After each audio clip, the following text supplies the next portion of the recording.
Well,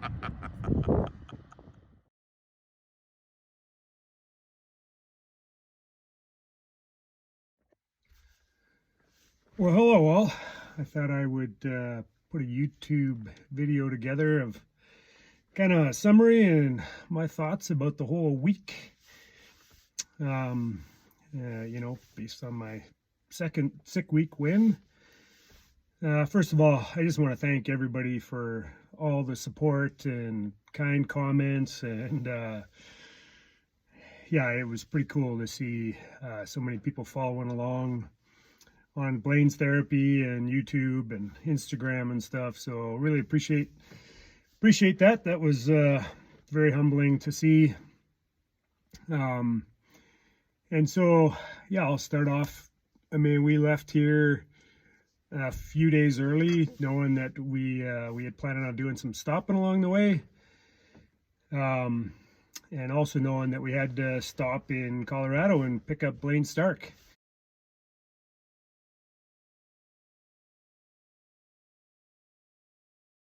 That was a pretty cool highlight to have him along, have him videoing, have him driving the car. Hey, we have a 6th gear too, you know.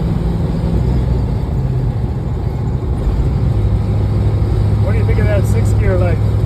Pretty nice, not gonna lie. Cruising at a low RPM doing 75 miles an hour is spot on.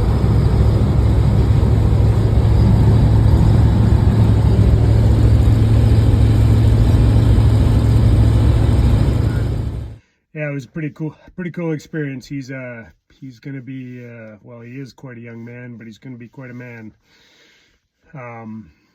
Yeah, there's just something pretty special there.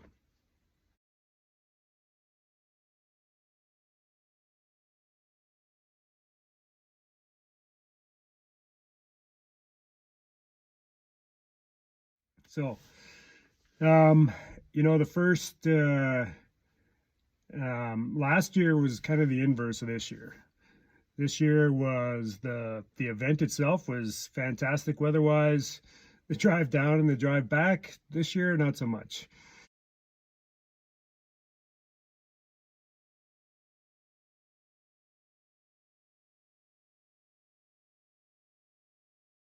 Last year was the opposite, drive down and drive back. We never had any weather at all. And then we lost one race day because of rain. But anyways, went down to the Lethbridge, picked my dad up down there. We also met up with Justin and Rick Gray.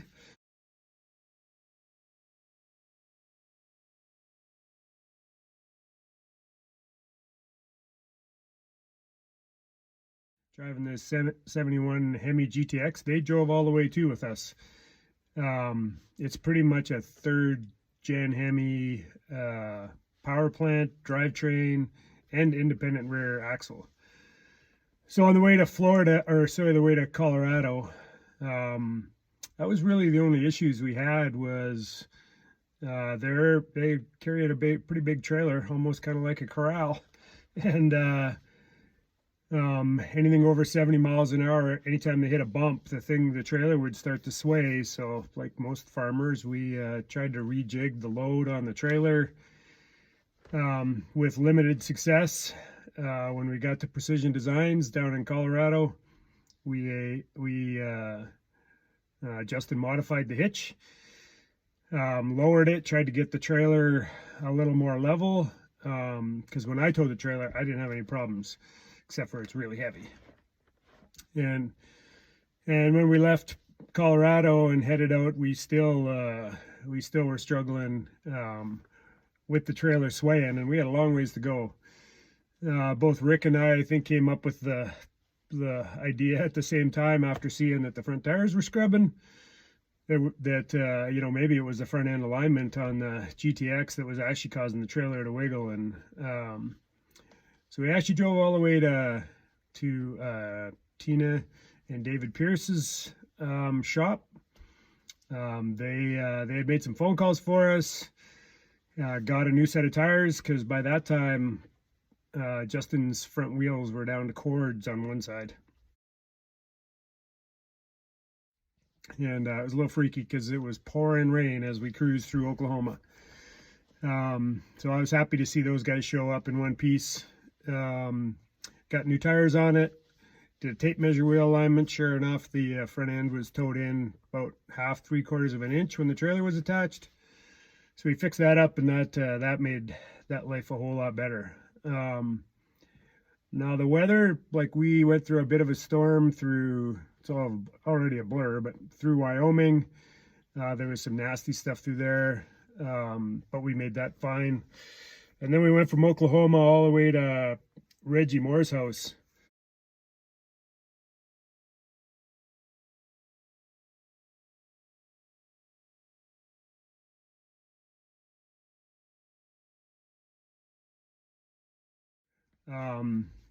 In Arkansas, and it rained from Oklahoma to Arkansas like for 2 days straight. It was a mess.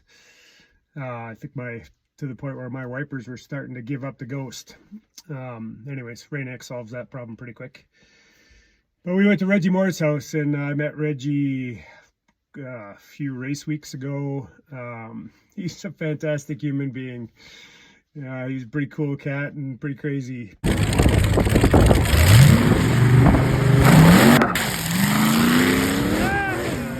Yeah, we went to his house and it was pretty awesome. He basically said, just keep driving up Paradise Road, which is super steep, until you see a house like Elvis built. And I'll try to insert some pictures in here, but yeah, it was so awesome of them to put us up for the evening, entertain us, feed us, and then we left the next morning and went to pick up a transmission for Justin. It was a spare one, much better price than he could get for in Canada, and picked that up. That was in Kentucky, actually. And then from Kentucky the next day, we went down to Niceville, Florida to hang out with Jason Schaefer. And once again, Jason put us up, found a place for Rick and Justin DeGray. I mean, just the best hospitality ever. I mean, they hosted us last year too, and it was just awesome. It was just fantastic. Those guys are salt of the earth for sure. The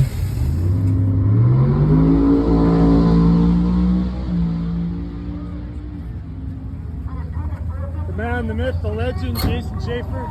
I want to be like Rich Guido when I grow up. I really do, man. And this proved it, because man, that was worth it. Did you drive this thing all the way here? Well, I'm not very good without an odometer or speedometer in my car, but I think I did. I can't tell. My GPS says I did, though. Yeah, and my dog.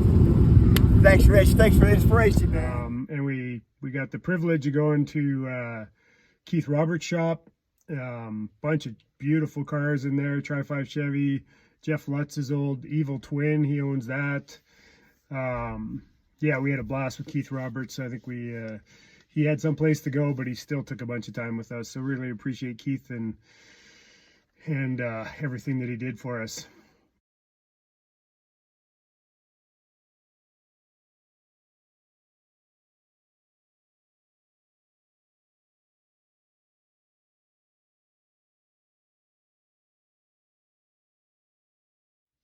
And then we stayed an extra day there, and then the next day we went all the way, did a little bit of maintenance there, changed some oil. I know Blaine and Justin and Rick, they went kayaking. Yeah, it was just fantastic.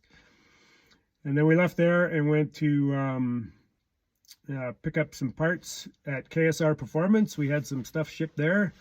So thanks Kevin Smith and crew there for allowing us to ship stuff there rather than shipping it to a hotel. That worked really well for us. So we spent a bit of time in Kevin's shop and BS with him. So that was pretty awesome. And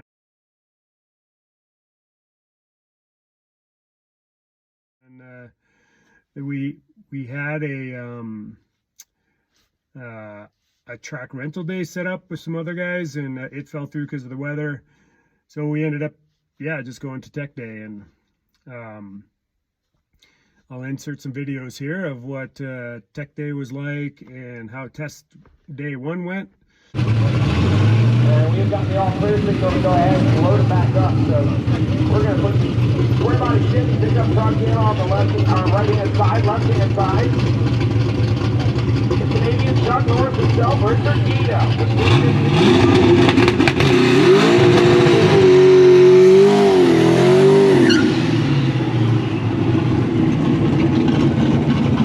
Now, Guido actually drove this car here from Canada.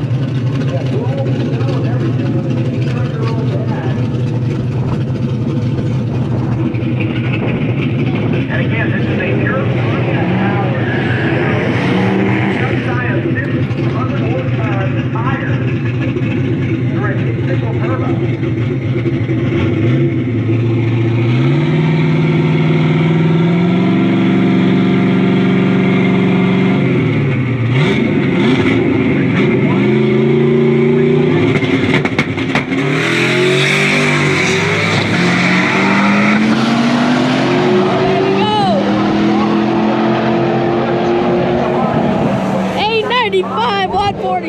Yeah, test day one was, you know, the SickWeek crew got everybody through tech really fast. They did an awesome job.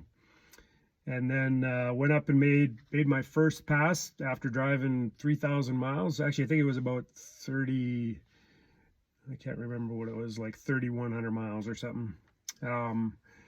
Went up there, car hooked good. This is the first time on radios. So I still had turned it down a little bit just because of such a long drive. And went up there, did a 147 60 foot with a 4,000 RPM launch. As I was going, you know, at about the 1,000 foot mark, the car started breaking up. Ended up going 895 at 146.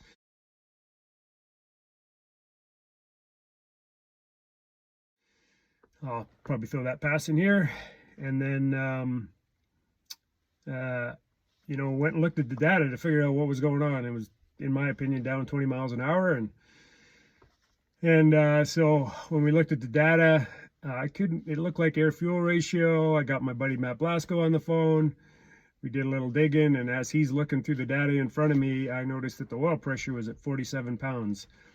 And because of Mike Finnegan and Tony Angelo and their video they put out, I had thrown some safeties in there. Oil pressure should be at 70. It was at 47. And it turns out I was just a quart low. So that was good enough for me. I didn't see any signs of, you know, 47 pounds was lots for what RPM it was doing.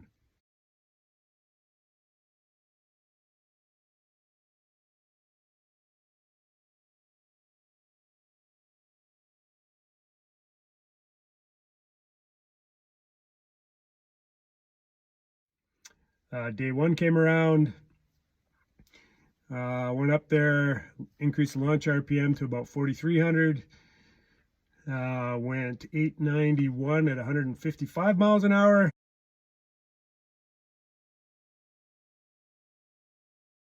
which still seemed like a low mile an hour. It was also day one, so it was good enough for me. And I started overanalyzing, thinking, geez, I wonder if I need different gears because of the radials. And then I overheard a conversation where some people were talking about Orlando Speedway and how people have a habit of letting off early there because of where the scoreboards are. So sure enough, checked the data. I let off at 850 into the run and coasted to 891. So that's where my mile an hour went, and probably scrubbed some ET off of there. Day two, I'm in the lineup. Chad Figley went 757. He's only sorted to 750.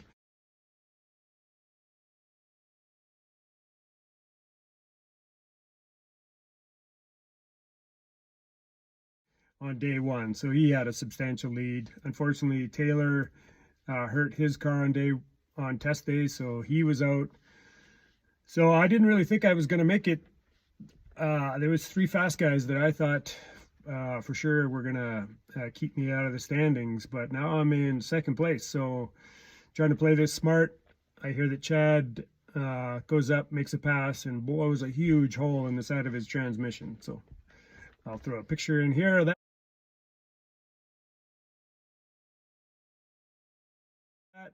Very unfortunate for Chad.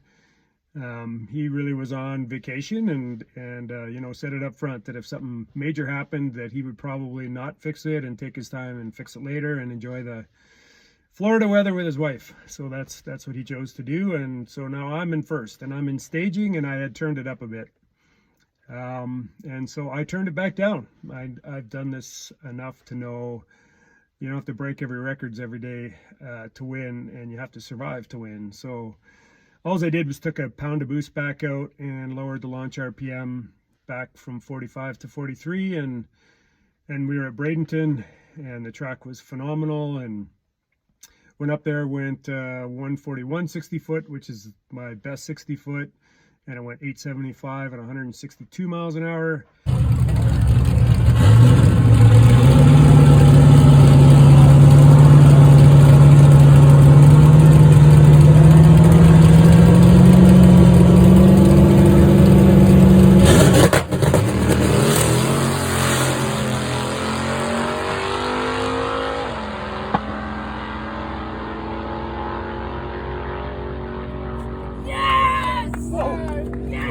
Yeah, huh? What was it? 875. Once again, Richard Guido.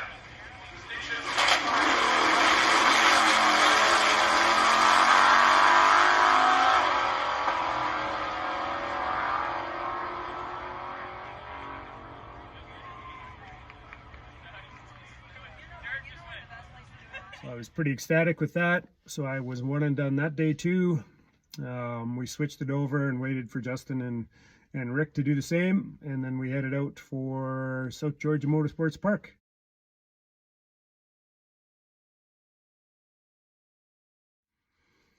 South Georgia, left the tune exactly like it was, went up there, and it was another textbook run. It went, I think, a 145 60 foot, went 877 at 164 miles an hour. So I've been analyzing the data to figure out where that mile an hour came from. Norris man himself, Richard Guido. How about a two-ton 1965 Pontiac GTO? And for those of you that are Pontiac enthusiasts, yep, it's still got the engine up front. A 1,484 rear-wheel horsepower, single-turbo, Pontiac-powered Pontiac that he drove from Canada over 3,000 miles of snow and slush to come down here and play on SickWeek. It does still have the man pedal intact on the left, and he went 875 yesterday, a new career best for Richard Guido. He will line up with the 5th generation Camaro over on the left-hand side. The orange car belonging to Terry Angel. Angel been in the high 11s and low 12s and about to get taken to school by Richard Guido. And Guido wasted no time at all. The black Pontiac on its way to an 8-second pass right side. 877 at 164 with the laundry out. And that is going to be a one and done more than likely for Richard Guido. A 1073 at 119 for the Camaro. His best pass of the weekend, but a couple of bus lengths behind Richard Guido.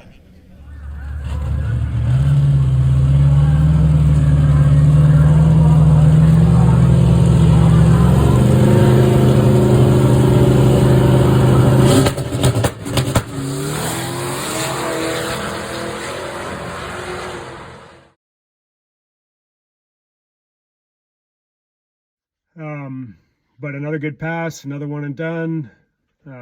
We packed it up, same thing, waited for Justin and Rick to do the same, and then we headed for Gainesville.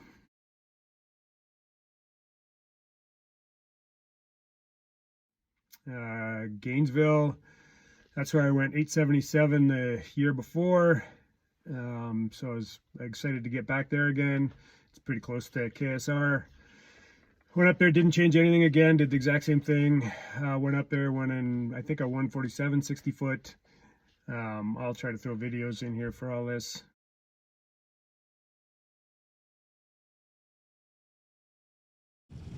Of Robert Gruber. Here comes the Canadian Chuck Norris man himself. This is Richard Guido. The single turbo, all Pontiac powered Pontiac. almost 1,500 rear wheel horsepower, and this car at over 2 tons has gone 870s at 2 different racetracks. Let's see what Guido gets right here. Guido over on the right-hand side, pairing up with the Mustang that dropped the parachute early.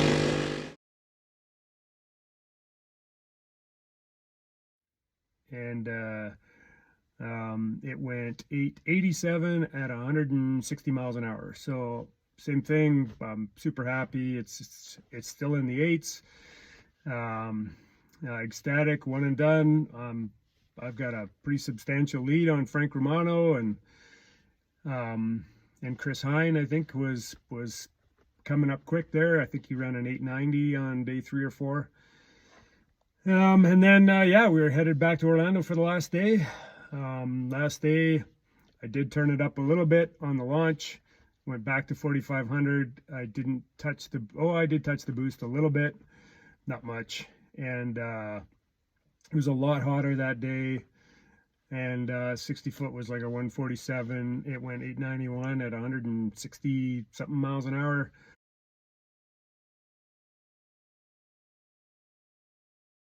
Here comes the Canadian Chuck Norris himself.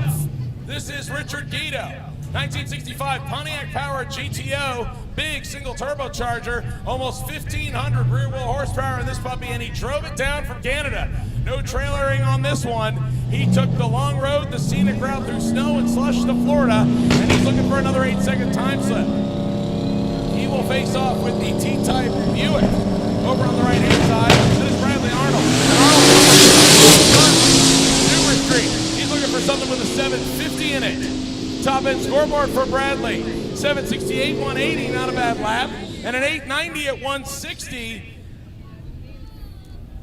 for Richard. For the win.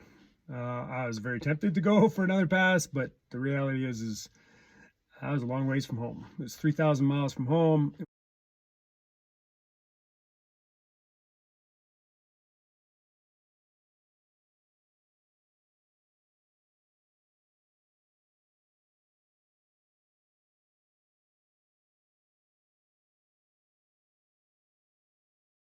was hot outside. I had a spare transmission that would get me home, and drive shaft and rear end, but I don't know, maybe I'm getting wiser as I get older. But anyways, I decided not to make another pass, packed it up, and it was just a phenomenal event. All the tracks were prepped great.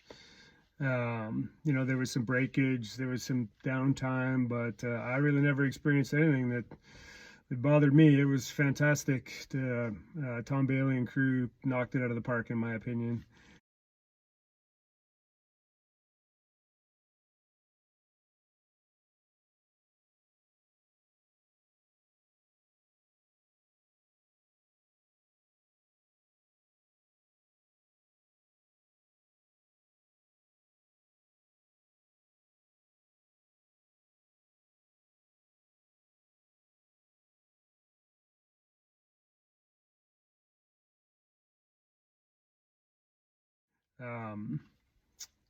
Yeah, so that's kind of my summary. I mean, and then we once we were done there, I got a few notifications that a fellow wanted to do a photo shoot the next morning, so we did that at Orlando Speedway.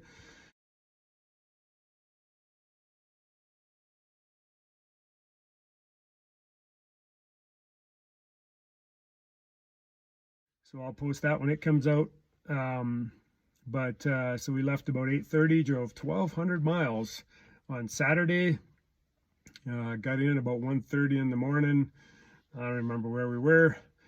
Woke up the next morning, the morning of, like 5 hours later, and started heading down the road. We were trying to beat a storm that was coming in. So ended up driving like 1,400 miles. Excuse me, which was probably too many, but we were trying to get ahead of the storm, and every time we were in a city where the weather was good, we thought, we'll just keep driving while the weather's good, and ended up in Wolf Point, Montana, pulled into a gas station there, and all of a sudden I hear this clunk in the front end, which I've heard before.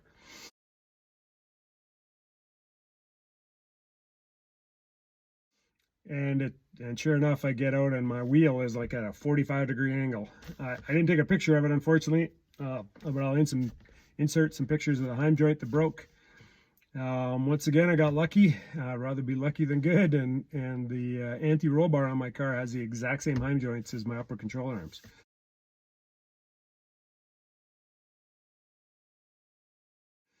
So in about 45 minutes, I'd taken one off the back, put it on the front wheel, and we were back on the road. We got to Havre, Montana. The weather was still good. It was probably 1 o'clock in the morning or 2 o'clock in the morning by that point, and thought, well, try to drive to Shelby, and that last couple hours to Shelby, it was probably should have been an hour drive, but I was white knuckling, using the rumble strips on the road to keep me on the road, because there was nobody ahead of me and the snow had covered it, and it was huge snowflakes. And so we got to Shelby, Montana at 4 in the morning.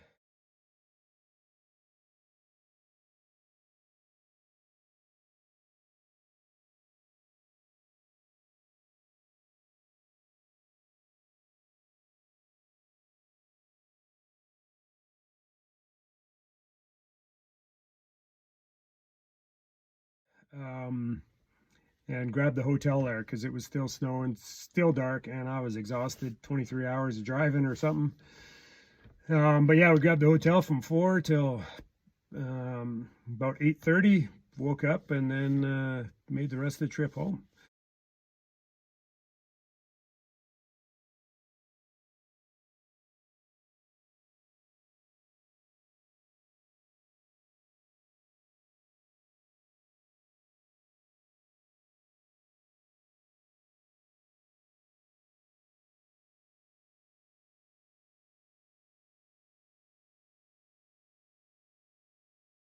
Pretty uneventful. Lost an EGT, that upper control arm, checked lash lots, changed 2 spark plugs just to see what they look like.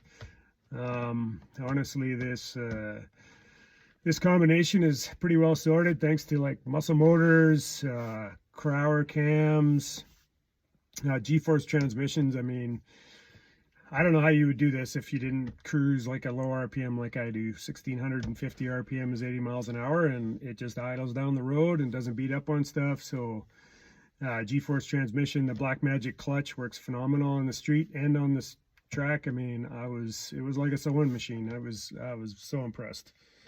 War throttle body is working great. Appreciate those guys' support. Amp EFI. I run a Megasquirt MS3 Pro Evo, and it's fantastic. So what else I got going on there?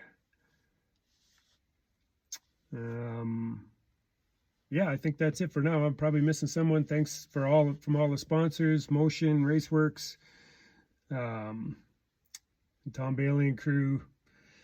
Yeah, thanks everyone. Really appreciate you watching, and we'll see who comes with me next year, or I might have to do the video on myself, which is a lot of work. I watch Blaine and on Blaine's Therapy, and Kyle Williams on Boosted Lifestyle. They spent a ton of time editing while we were on the trips this year and last year. So appreciate both those guys and all the videos they made. So thanks, take care, and we will talk to you later.